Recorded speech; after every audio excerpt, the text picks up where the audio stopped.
এই বাড়িতে থাকবে, মহারানীর মতন ট্রিটমেন্ট পাবে, সেটা তো হয় না। আর আমার মনে হয় ও নিজের বাড়িতেও নিজের গ্রামেও খুব খাটতো, অনেক কাজই করতো। সেই তুলনায় তো আমাদের বাড়িতে ওকে কিছুই করতে হয় না। আমি তো বলিনি যে আমার কাজ করতে কষ্ট হচ্ছে।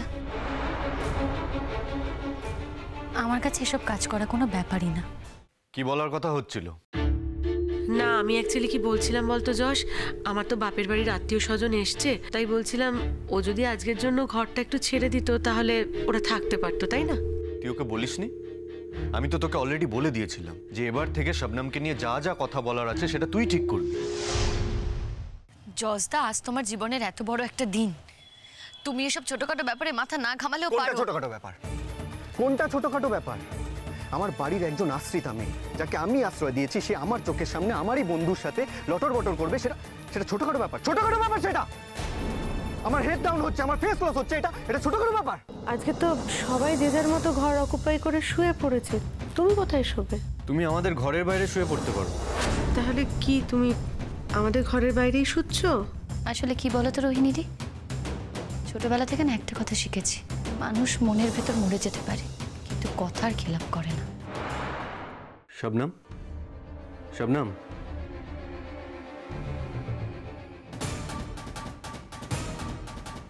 তুমি এখানে কি করছো? তুমি অজ্ঞান হয়ে পড়েছিলে এখানে। দেখো, বিনা অনুমতিতে তুমি আমার গায়ে হাত দিয়ে অন্যায় করেছো জজদা। হোয়াট? চলো, চুপ করে আছো কেন? বলো কি বলতে চাই। তুই এখানে কি করছিস? ভাতের মধ্যে তো আলু সেদ্ধ ছাড়া আর কিছুই দেখতে পাচ্ছি না। এর থেকে আর ভালো খাবার কিছু হয় নাকি?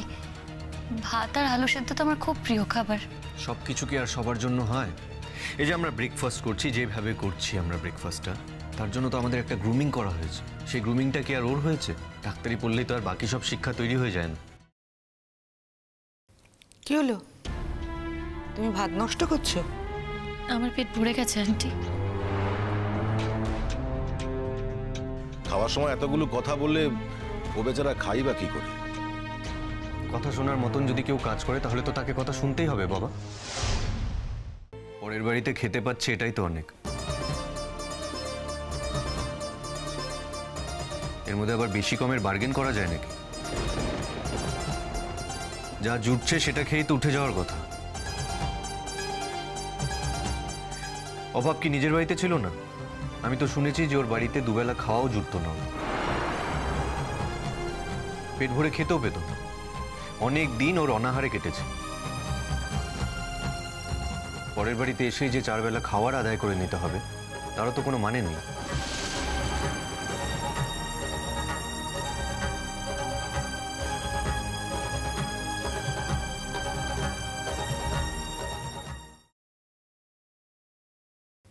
কি হলো? তুমি ভাত নষ্ট করছো? আমার পেট ভরে গেছে আন্টি।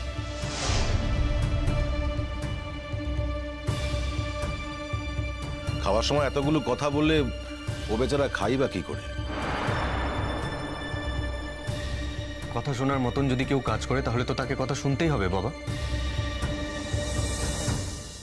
ওর জন্য আমাদের বাড়িতে এত অশান্তি হচ্ছে, এটা তো মেনে নেওয়া যায় না।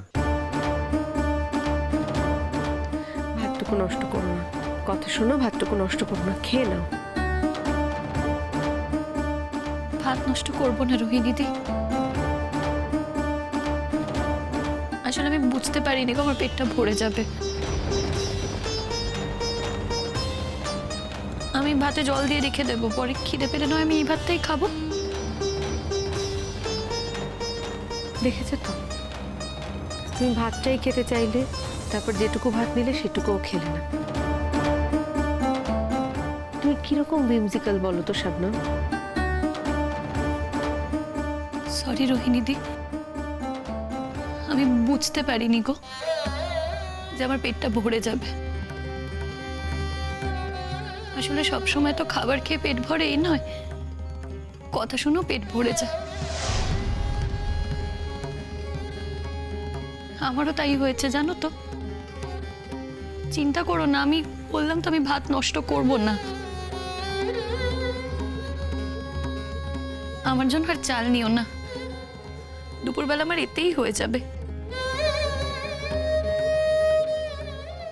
আর আমাদের মতো মেয়েদের তো না খেয়ে থাকাটা অভ্যেসের মধ্যেই পড়ে। এই অভ্যেস আমার আছে। না খেয়ে থাকাটা তো আমাদের অধিকার। তুম করে বড়লোক বাড়িতে এসেছি বলে তো এই অধিকারটা আমরা বিসর্জন দিতে পারি না। আমি আমার অধিকারের মধ্যেই থাকবো।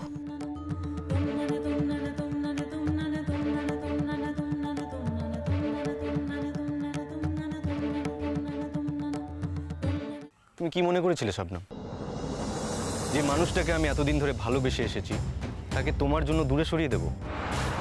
সেটা কি আমার ধর্ম হতো? হাসছো যে? Why the hell are you laughing? Don't shout, চিৎকার করো না। আরে ওখানেও নেই, আমি দেখেছি। তরকারি জিনিস হারিয়ে গেছে, হাসি কি করে পাচ্ছে আমি বুঝতে পারি না। আমি আলমারিতে দেখছি। কি এটা?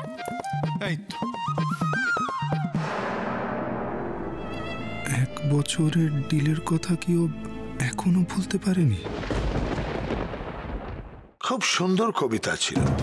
আরেকটা কবিতা আমাকে শোনাতে পারো? আরেকটা বাংলা কবিতা? আপনার বাংলা কবিতা ভালো লাগে? খুবই ভালো লাগে। আমাকে অন্য কোনো কবিতা শোনাও। আপনাদের তো সাহেবের ঘরে যেতে দেওয়া যাবে না, জানি কেউ। সাহেবের ঘরে আমি যাবই। আমার ছেলেকে এখানে তুলে আনা হয়েছে, এটা তো লিমিট ক্রস হয়ে গেল। আজ আমায় কথা বলতেই হবে। পদ্মাবতী, কি ভেবেছিলিস তুই? এত সহজেই হার স্বীকার করে নেব আমি? কি ভেবেছিলিস সমুদ্রে জলে ডুবে মরেছি আমি? হ্যাঁ, ভেসে গেছি? কখনো না। কিনিমা, এতক্ষণ মনে হয় বাড়ি শুধু সবাই ঘুমিয়ে পড়েছে। সে কি করে সম্ভব? তবে জমিদার মশাই খুব অল্প খেয়েছেন। তার ঘুম ভাঙার আগে আমাদের পুজো বিয়ে সমস্ত কিছু সেরে ফেলতে হবে। গুরুদেব, আমরা পুজোর কাজ শুরু করে দিই। বিয়ে আর শিবসতী যজ্ঞ অল্প সময়ের মধ্যে সারা সম্ভব নয়। আপনাকে একটা কথা জিজ্ঞেস করতে এসেছিলাম আমি। আপনি কি ডিসিশন নিলেন শামা? সবাইকে কি জানিয়ে দেবো যে আপনি গান গাইতে পারেন? আমার গান গাওয়াতে আপনার বিপদ হতে পারে, যে আমি কি করে গান গাইতে পারি? বেশ, তাহলে আপনি গ্রামের বাড়ি ফিরে যান। আমি আপনাকে ডিভোর্স দিয়ে দিচ্ছি। বন্দির মেয়ে, বিধবা অনাথিয়া, যে কিনা তোমার বেটার মতো মাধবের সঙ্গ নেট করতে চাইছে, তুমি তাকে বাঁচাতে চাইছো? হ্যাঁ, কারো কথা শুনবো না। কই কই দেখি দেখি আজকে এই জ্বালা আসে। ছোট করিমা, রিয়া হঠাৎ করে কোথায় উধাও হয়ে গেল, এই ব্যাপারটা নিয়ে আমরা কিন্তু পুলিশে যাব। আমি যদি বলি রিয়া উধাও হয়ে যাওয়ার পেছনে কার হাত আছে আমি জানি, তোমরা সবাই পুলিশের সঙ্গে যোগাযোগ করতেই পারো। রিয়ার ব্যাপারে এক্ষুনি পুলিশকে ইনফর্ম করলে তো বিপদ হতে পারে। স্যার, আমরা বাবার খোঁজ পাওয়ার আগে বিবি খোঁজ পেয়ে যায়নি তো? এই ভিডিওটা যখন সবাইকে দেখাবো না, তখন তুমি বুঝবে। সোনা ফোন করে বললো যে তোর ঠাম্মির কাল অপারেশন, বাইপাস না ছাইপাস কি সব, তার জন্য অনেকগুলো টাকা লাগবে। টাকা জোগাড় না হলে অপারেশন হবে না। এখন আবার রানু এসে বলছে অপারেশন হবে। তো সেই জন্য আমি জিজ্ঞেস করছিলাম যে টাকাটা কে দিল?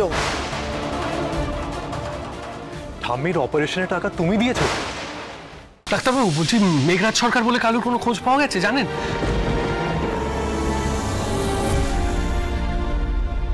হে ভগবান, এভাবে মৃতদেহের মধ্যে ছেলে আর ছেলের বউকে খোঁজা, এ তুমি কিসের পরীক্ষা নিচ্ছ ভগবান?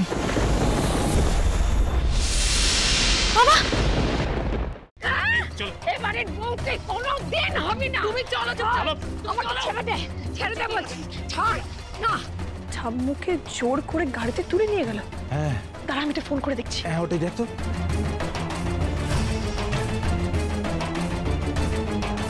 হ্যালো, বন্দির মেয়ে, বিধবা অনাথিয়া, যে কিনা তোমার বেটার মতো মাধবের সঙ্গ নেট করতে চাইছে, তুমি তাকে বাঁচাতে চাইছো? হ্যাঁ, কারো কথা শুনবো না। কই কই দেখি দেখি আজকে এই জ্বালা আসে। ছোট করিমা, গুরুদেব, কিনিমা, এতক্ষণ মনে হয় বাড়ি শুধু সবাই ঘুমিয়ে পড়েছে। সে কি করে সম্ভব? তবে জমিদার মশাই খুব অল্প খেয়েছেন। তার ঘুম ভাঙার আগে আমাদের পুজো বিয়ে সমস্ত কিছু সেরে ফেলতে হবে। গুরুদেব, আমরা পুজোর কাজ শুরু করে দিই। বিয়ে আর শিবসতী যজ্ঞ অল্প সময়ের মধ্যে সারা সম্ভব নয়। তুমি কি মনে করেছিলে শবনম, যে মানুষটাকে আমি এতদিন ধরে ভালোবেসে এসেছি তাকে তোমার জন্য দূরে সরিয়ে দেব? সেটা কি আমার ধর্ম হতো? হাসছো যে? Why the hell are you laughing? Don't shout, চিৎকার করো না।